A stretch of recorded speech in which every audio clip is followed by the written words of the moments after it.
지금까지 지나오신 인생길에서 행복한 일을 한번 떠올려 보십시오. 걸어오신 길에서 그냥 한 가지만 한번 떠올려 보십시오. 제일 행복하셨던 것, 제일 여러분 인생에 잊지 못할 고맙고 또 행복하고 감사한 일 한번 한 가지만 떠올려 보십시오. 사람은 정신적인 존재인데 그 중요한 기능 중에 하나가 기억의 기능입니다. 기억은 과거의 사건을 지금 내 정신 속에서 떠올리는 것입니다. 과거는 지나가는 거잖아요. 그런데 기억이라는 정신작용을 통해서 지나가는 과거가 지금 내 정신 속에서 다시 한번 재현되는 것입니다. 그런데 내 머릿속에 기억을 통해서 다시 끄집어내고 재현되는 과거의 일 가운데는 좋은 것도 있지만 나쁜 것도 있습니다. 그걸 생각하면 내가 행복해지고 그리고 먼 옛날 일이지만 지금도 그 생각만 하면 고맙고 아주 행복감이 밀려오는 그런 일도 있지만 그러나 거꾸로 한참이나 지났는데 여전히 기분 나쁘고 여전히 부담스럽고 또 지금 현재의 나를 억누르는 일들도 있습니다. 한번 생각해 보십시오. 과거 회상에서 좋은 것만 있다면 그러면 얼마나 좋을까요? 그러면 지금의 삶이 얼마나 행복하겠습니까? 과거 얘기했는데 우리 이제 반대로 앞으로 걸어가실 길, 여러분이 앞으로 살아가실 길에서 여러분이 가장 바라는 또 행복한 일, 그렇게 됐으면 좋겠다. 이런 일이 일어났으면 좋겠다. 그런 거 한번 한 가지만 떠올려 보십시오. 그냥 얼른 생각하면 뭐가 대박이 하나 맞았으면 좋겠다. 뭐 하늘에서 돈다발이 뚝 떨어져서 머리에 상처를 좀 입더라도 그런 일이 있으면 좋겠다. 그냥 편하게. 그러나 그 정도로 행복한 거 말고요. 진짜로 우리의 영혼과 정신과 몸이 또 참으로 고귀하고 가치 있게 행복한 일, 이런 일이 있었으면 좋겠다. 그거 한 가지만 한번 또 떠올려 보십시오. 우리 사람의 정신 기능에서 기억과 대조되는 것이 전망입니다. 기억은 과거에 있었던 것을 다시 한번 떠올릴 수 있는 정신의 작용인데요. 전망이라는 것은 아직 겪지도 않았고 아직 걸어보지도 않은 미래의 일을 미리 내다보고 미리 상상하게 하는 힘입니다. 전망할 때 그 전자는 편다, 느린다 또는 어떤 능력을 발전시킨다 그러는 거거든요. 미래에 대해서 충분히 상상하고 미래를 예측하고 또는 아직까지 일어나지 않은 것이지만 그거를 머릿속으로 이렇게 생각하면서 내 마음에 용기를 얻고 하는 능력은 그거는 자동적인 기능은 아닙니다. 그거는 자꾸 훈련해야 돼요. 발전시켜야 됩니다. 그래서 미래를 내다보는 이 정신의 작용을 자꾸 펴고 느리고 훈련해야 돼요. 그래야 미래를 내다볼 수 있습니다. 많은 사람들이 먼 미래를 내다보지 못하지요. 그냥 코앞에 닥칠 것만 생각하지요. 먼 미래, 이렇게 되면 좋겠다 생각은 하지만 지금 내가 하는 말, 행동은 그것까지 내다보질 못해요. 대개 사회에서 성공하는 사람은 길게 내다보는 사람이 진짜 성공합니다. 그런데 당장 눈앞에 닥친 일, 금방 내 마음속에 밀려오는 감정에 따라서 말하고 행동하는 사람은 장기적으로 보면 성공하지 못합니다. 품이 있다 하는 것도 역시 마찬가지죠. 그래서 먼 미래를 내다보는 이 전망의 능력은 자동적으로 주어지는 게 아니에요. 그거는 훈련해야 됩니다. 그래서 미래에 대한 기능, 전망. 여러분 이것도 역시 마찬가지입니다. 미래를 전망할 때 좋은 것도 있지만 좋은 거를 상상하고, 근데 안 좋은 것도 있습니다. 불투명하고 미래가 두렵고 그리고 미래가 불안한 그런 상황들이 많이 있지요. 그러면 심정이 얼마나 어렵습니까? 과거 겪어온 일은 그게 지금도 스트레스가 되고 지금도 화가 나고 지금도 주눅이 들고 그러는 것도 있긴 하지만 그래도 에휴 뭐 지나간 일이니까. 근데 지금 내가 이후로 걸어갈 길 거기에서 안 좋은 일이 일어나고 점점 어려워질 것이고 그런 거는 얼마나 마음에 부담이 돼요. 내가 이제 걸어갈 길이니까요. 사람은 과거를 기억하며 또 한편으로 미래를 전망하면서 삽니다. 아주 순수한 뜻에서 현재만을 사는 사람은 아무도 없습니다. 여러분이나 저나 지금 여기 서 있는 이 현재는 과거에 대한 기억 그리고 미래에 대한 전망 이 두 개가 영향을 끼치고 있는 거예요. 과거는 지나갔는데 왜 영향을 끼치나요? 사람이 정신적인 존재이기 때문에 그래요. 미래는 아직 다가오지 않았는데 어떻게 그게 지금 현재 영향을 끼치나요? 사람이 정신적인 존재이기 때문에 그렇습니다. 사랑하신 여러분, 아주 과거를 생각할 때 진짜로 행복한 과거만 떠오르고 미래를 생각할 때 그 미래가 빨리 왔으면 좋겠다. 막 가슴이 설레는 그런 미래만 내게 생각되고 그렇게 살면 그 사람은 행복합니다. 분명히 성공합니다. 이론적으로 분명히 맞지요. 현실적으로 100% 그런 일이 쉽게 일어나지 않아서 그렇지만 그런데 성경은 그렇게 살 수 있는 길이 있다고 얘기를 해요. 기독교 신앙은 어떤 면에서 과거를 회상하면서 감사와 기쁨으로 과거를 회상하고 미래를 전망하면서 설렘과 기대로 미래를 전망하면서 그렇게 살도록 만드는 게 기독교 신앙입니다. 그래서 기독교 신앙의 모든 신앙 훈련, 생활 훈련은 한마디로 말해서 과거를 감사로 회상하고 미래를 설렘으로 전망하는 그 훈련을 한다 이렇게 볼 수가 있습니다. 그리고 성례전에 바로 그 비밀이 핵심적으로 압축이 되어 있습니다. 성례전. 우리가 성례전이라고 얘기할 때는 두 가지가 있습니다. 첫째는 세례, 그리고 두 번째는 성찬. 이 두 개를 가리켜서 성례전이라고 합니다. 성례전, 사크라멘트라고 하는 이것은 우리의 주님이신 예수 그리스도께서 직접 제정하시고 직접 지시하시고 직접 세우신 것, 그거를 가리켜서 성례라고 그래요.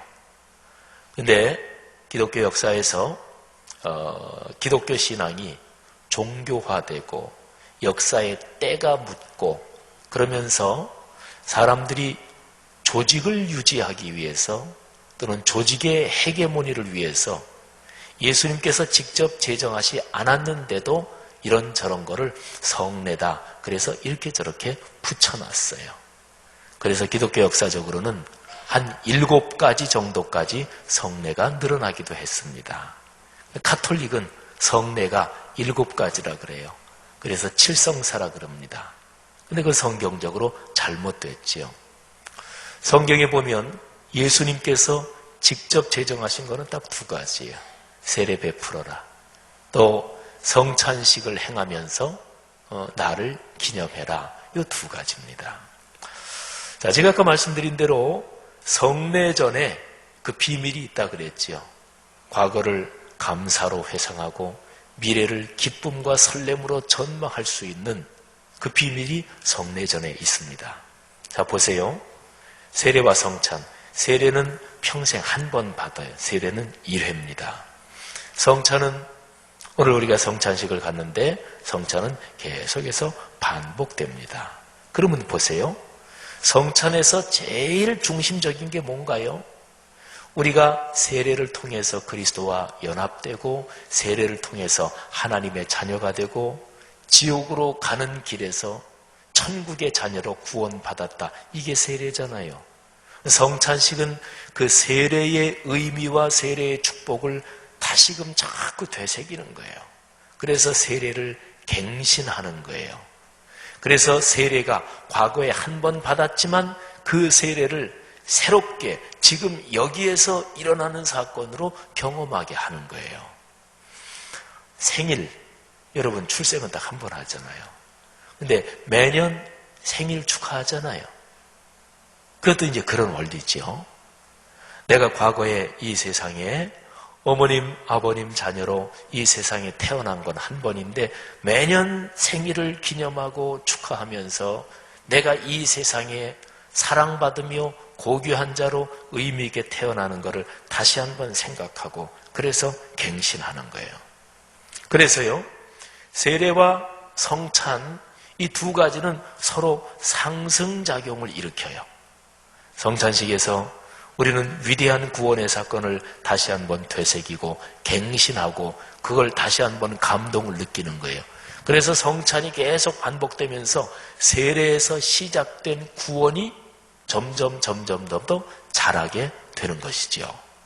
그러면서 영원한 구원 그리고 영원한 하늘나라를 바라보면서 지금 현재 여기에서 즐거워하고 그리고 기쁨으로 걸어가는 거지요. 여러분 이렇게 보면 우리 그리스도인의 과거와 현재와 미래가 성찬식에 다 담겨 있다. 이렇게 볼 수가 있죠. 우리가 오늘 성찬식을 참여할 텐데 여기 우리가 성찬식 현재 서 있잖아요. 여기에서 세례의 경험을 생각하며 구원의 경험을 생각하며 감사하는 것이고 이 구원이 영원토록 완성될 것을 내다보며 기대하고 설레는 거예요. 자, 우리 한번 다른 각도에서 한번 볼까요? 자, 지금 우리가 여기 현재 서 있잖아요. 사람은 누구나 다 현재 서 있습니다. 그런데 내가 지금 서 있는 이 현재가 지금 현재 점점 안 좋아지고 있다. 점점 기울어 가고 있다. 뭐 가세가 기울어 간다 이런 얘기를 하잖아요. 점점 병들어가고 점점 어려워지고 있다. 그러면 불행한 것입니다. 더 나빠지고 있다. 지금 현재가 그러면 불행한 것입니다. 여러분 삶은 존재한다는 것은 나빠지기도 해요. 실패하기도 해요. 그러나 좋아지기도 하고 올라가기도 합니다. 그러니까 삶에서 나빠진다, 실패한다, 시행착오를 거친다. 그거는 어차피 있습니다. 그거 하나도 없는 사람이 있어요? 아무도 없습니다. 그러니까 우리가 살면서 원하지 않지만 그러나 실패하기도 하고 시행착오 겪고 그거는 어차피 있단 말이에요. 그러니까 보세요. 가장 중요한 건 뭐냐면 내가 지금 현재 여기 있는데 지금 현재의 트렌드가 현재의 흐름이 좋아지고 있는 중이면 됩니다. 그렇죠. 그러면 희망이 있는 거잖아요. 과거에 실패했어도 괜찮아요. 어제 실패했어도 괜찮아요. 오늘 아침에 실수했어도 괜찮아요. 지금 현재 내 마음, 지금 현재 내 무드 또는 지금 현재 내 의지적인 결단으로 그래 하나님이 기뻐하시는 삶을 살아야지. 주님 저를 축복하옵소서. 아주 정확하게 지금 현재가 좋아지고 있는 쪽으로 내 마음과 결단과 이게 있으면 그러면 그 사람의 삶은 희망적인 거예요. 그런 은혜가 있기를 바랍니다. 그래서 특별히 예배 시간은 예배 체험은 지금 결단하는 거예요. 하나님의 은혜의 말씀이 올 때 지금 결단하는 거예요. 신앙생활에서 특별히 신앙생활을 오래 했는데 특별히 그 사람이 목회자요, 장로님이요, 권사님이요, 안수집사님이요, 교회에서 중요한 직분을 맡았는데 신앙이 순수하지 못하고 기쁨이 없는 것은 여러 가지 이유가 있을 수 있겠지만 제일 중심적인 것은 예배를 지금 현재 결단하면서 드리지 않아서 그래요. 그게 가장 커다란 이유입니다. 그 경험이 반복이 되면 제 아무리 예배에 좋은 설교 들어도 소용없습니다. 설교 참 잘한다. 오늘 설교 은혜롭다. 근데 결단은 안 해요. 그러니까 지금 결단하는 거예요. 그게 바로 예배의 체험입니다. 그래서요, 지금 여러분과 우리가 현재 이렇게 서 있는 요 현재가요, 치유와 회복의 시점이면 그러면 그 사람의 인생은 행복한 거예요. 이 두 단어를 기억하십시오. 치유, 회복. 치유라는 건 뭐예요? 병이 걸려 있다. 이게 전제된 거잖아요. 그러니까 이제 치유된다는 거지요. 회복이란 단어는 뭐예요? 내가 뭐가 안 좋아지고 실수하고 실패했다. 그거를 전제하는 거잖아요. 그래서 지금 회복된다. 그러는 거잖아요. 제가 감기가 걸린 지 한 2주 됐는데 가만히 생각하면서 이렇게 몸으로 느껴보니까 아직 그냥 병원 안 가고도 괜찮을 것 같아요. 그래서 그냥 이렇게 저렇게 하는데 조금씩 괜찮아요. 그러니까 이제 그거 믿고 이제 병원 안 가고 이제 회복되겠지. 차도 마시고 이제 그러는 거잖아요.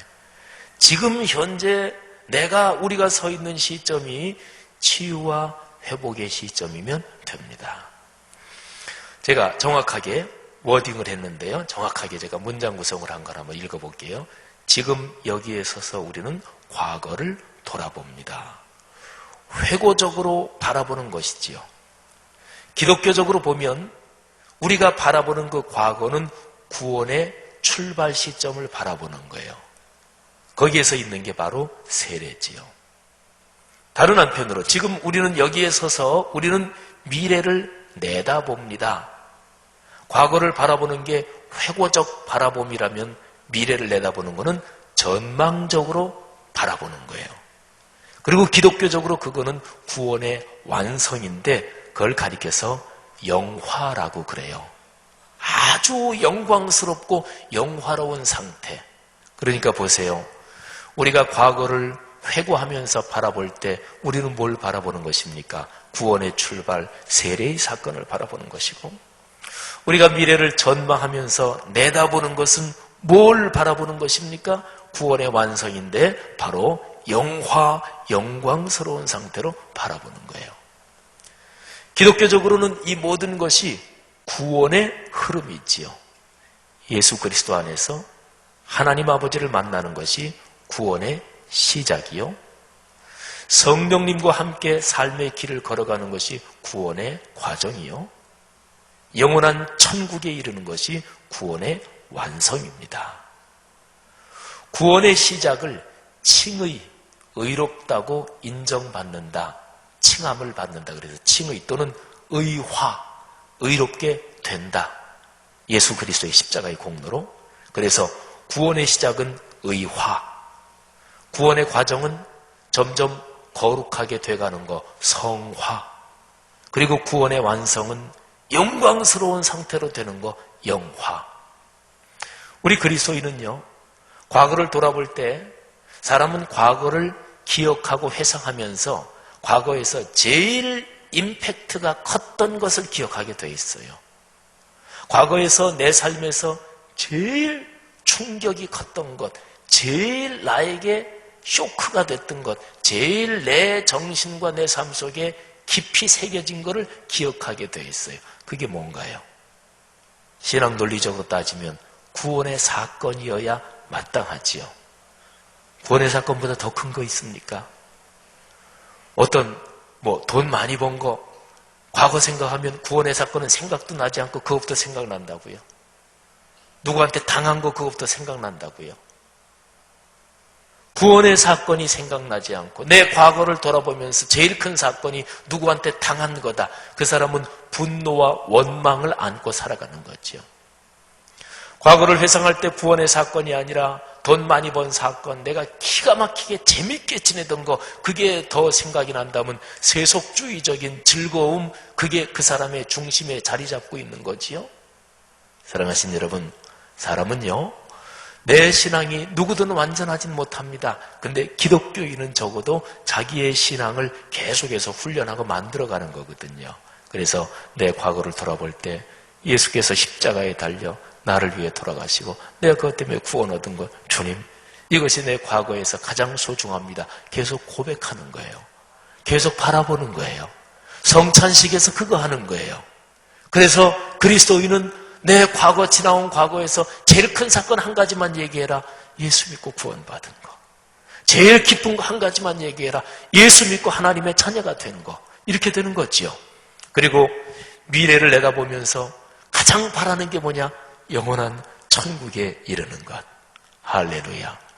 이런 점에서 성찬식은 이 모든 과거, 현재, 미래로 흘러가는 이 시간의 흐름에서 현재적 시점, 그게 바로 성찬식에 서 있는 시점입니다. 사랑하신 여러분, 오늘 누가복음 본문 말씀에서 예수님께서는 최후의 만찬 식사를 하십니다. 여기에 있는 것을 자세하게 다 설명드릴 시간은 없고요. 오늘 여기 누가복음 22장 17절 말씀에 보면 잔을 받으사 감사기도 하시고 이러시되 이것을 갖다가 너희끼리 나누라. 여기 17절에 있는 것은 6월절 식사가 본격적으로 시작되지 않은 것입니다. 여기에 17절에 잔 얘기가 나오고 그 다음에 20절에 가면 잔 얘기가 또 한 번 나오는데요. 우리가 식사할 때 아피타이저를 먹잖아요. 미리 이제 입맛을 돋구는, 말하자면 첫 번째 잔 이야기는 그런 거예요. 본격적으로 6월절 식사가 시작되고 끝나는 것은 19절, 20절이에요. 유대인의 모든 식사는, 또 6월절 식사도 마찬가지인데, 그 식탁에 좌장, 가정으로 말하면 가장이지요. 가장이 떡 한 조각을 가지고 하나님께 감사 기도를 드리고 그 떡을 이렇게 떼어주면서 식사가 시작됩니다. 그리고 이제 중간에 식사 다 하잖아요. 다 끝나고 식사가 끝날 때 다시 가장이 잔을 가지고 하나님께 주님 감사합니다. 우리 가족을 축복하심을 감사합니다. 우리 가족의 삶에 통해해 주심을 감사합니다. 그래가지고 그 잔을 다시 이렇게 돌림으로써 식사가 끝나요. 예수님은 6월절 식사를 제자들과 같이 하시면서 그렇게 말씀하세요. 내가 6월절 식사는 이 지상에서는 다시 하진 않는다. 하나님 나라에서 영원한 영화의 상태가 올 그때까지 6월절 식사로는 이게 최후의 마지막 만찬이다. 그러면서 그 6월절 식사를 통해서 그리스도인 삶의 구원의 사건을 거룩한 예식으로 제정하시는 거예요. 고린도전서 11장 23절 이하에서는 이렇게 말씀하고 있습니다. 내가 너희에게 전한 것은 주께 받은 것이니 곧 주 예수께서 잡히시던 밤에 떡을 가지사 축사하시고 떼어 이르시되 이거는 너희를 위하는 내 몸이니 이것을 행하여 나를 기념하라 하시고 식후에 또한 그와 같이 잔을 가지시고 이르시되 이 잔은 내 피로 세운 새 언약이니 이것을 행하여 마실 때마다 나를 기념하라 하셨으니 너희가 이 떡을 먹으며 이 잔을 마실 때마다 주의 죽으심을 그가 오실 때까지 전하는 것이니라. 아멘. 기독교 신앙은 일반 종교 생활이 아닙니다. 이 세상에는 종교가 많아요. 기독교 신앙은 내가 이렇게 생활하면서 내 생활 중에 일부분, 요 부분은 종교 생활, 요 부분은 내가 직장 생활, 요 부분은 또 내가 여가 생활, 이렇게 되는 게 아니에요. 내 모든 삶을 다 하나님께 드리고 하나님의 말씀에 헌신하는 게 이게 기독교 신앙이요. 그리고 구원의 흐름입니다. 사랑하신 여러분, 성찬의 축복을 받으십시오. 과거를 구원의 시작에 대한 감사로 돌아보며 미래를 구원의 완성으로 전망하십시오. 그리고 여러분의 삶이 지금 현재 성찬식 중심이고 성찬이 아니더라도 늘 내가 서 있는 현재는 치유와 회복이 일어나고 있다는 것을 믿음으로 고백하고 그렇게 체험하시기를 바랍니다. 이렇게 권면을 드리면 어떤 분은 그러실 거예요. 목사님, 그것도 삶이나 생활이 어느 정도 원만하게 진행될 때 얘기지. 삶이 이렇게 어려운데 어떻게 그게 가능하겠습니까? 삶이 어려우시다고요. 예수님께서 6월절 식사, 마지막 만찬 그리고 성찬식으로는 처음 성찬식을 할 때 예수님도 어려우셨어요. 오늘 여기 말씀해 보니까 21절에서 보라 나를 파는 자의 손이 나와 함께 상 위에 있다. 예수님은 그렇게 말씀하셨어요. 입장 바꿔놓고 생각해 보십시오. 얼마나 어려우셨을까요? 당신을 파는 자가 예수님은 누군지 알고 계셨어요. 그런데도 그 사람하고 같은 식탁에 앉으셨어요. 얼마나 어려우셨을까요? 그뿐이 아닙니다. 24절에 보면 또 그들 사이에 그중 누가 크냐 하는 다툼이 난지라. 또 그들 사이에 그랬으니까 처음 싸운 게 아니에요. 종종 싸웠어요. 그 중에 누가 서열이 위냐, 누가 선임이냐, 이걸 가지고 종종 싸웠어요. 보세요. 스승이신 예수님을 팔려는 자가 있었습니다. 그리고 제자들 그 그룹 사이에서도 종종 싸웠습니다. 이것처럼 어려운 게 어디 있을까요? 예수님도 어려우셨습니다. 예수님이 전혀 어렵지 않은 상황 가운데서 처음 성찬식을 제정하셨다면 우리는 그렇게 이의를 제기할 수도 있을 거예요. 아유, 예수님은 상황이 그때 괜찮으셨으니까 그러지. 아닙니다. 사람이 살면서 이보다 어려운 게 어디 있을까요? 차라리 모르면 괜찮지. 나를 파는 자가 저잔데 같이 식탁 위에 있어요. 그리고 이 공동체가 걸어갈 길이 모두가 마음을 모아 하나님의 일을 해야 될 텐데, 근데 그들 중에서 싸워요. 세속적인 거하고 조금 더 다를 바 없어요. 누가 더 위냐, 누가 더 지분이 많으냐, 누가 더 공로 많이 세웠느냐. 그러니까 예수님이 그 얘기를 듣고서 제자들에게 세상의 권력자들은 그렇게 싸우지만 너희는 그러면 안 된다 그러셨잖아요. 예수님이 처음 성찬식을 제정할 때 그 성찬식은 가장 어려운 삶의 상황 가운데 있었습니다. 어려우십니까? 주님을 생각하십시오. 주님은 그런 가운데도 과거를 회상하며 감사했습니다. 미래를 전망하며 설렘을 가지셨습니다. 이유가 뭘까요? 어떤 믿는 구석이 있었을까요? 하나님이 계신 거예요.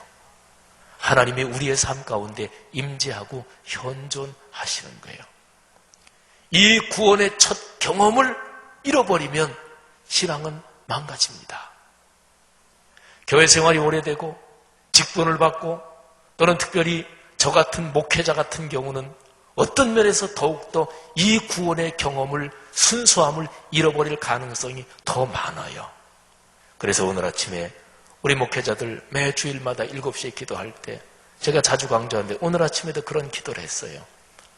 우리가 목회자라는 것보다 더 근본적인 직분이 그리스도인이라는 것을 기억합시다. 그렇죠.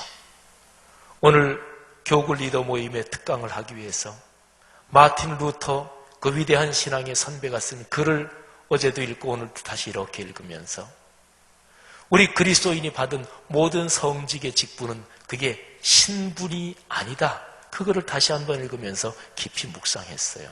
그렇지, 내가 목사인 거는 특권이여 신분이 아닙니다. 목사직을 그만두면 그러면 그냥 그리스도인이지요. 그런 것입니다. 사랑하신 여러분, 성찬을 통해 치유와 회복을 기대하고 기도하고 갈망하십시오.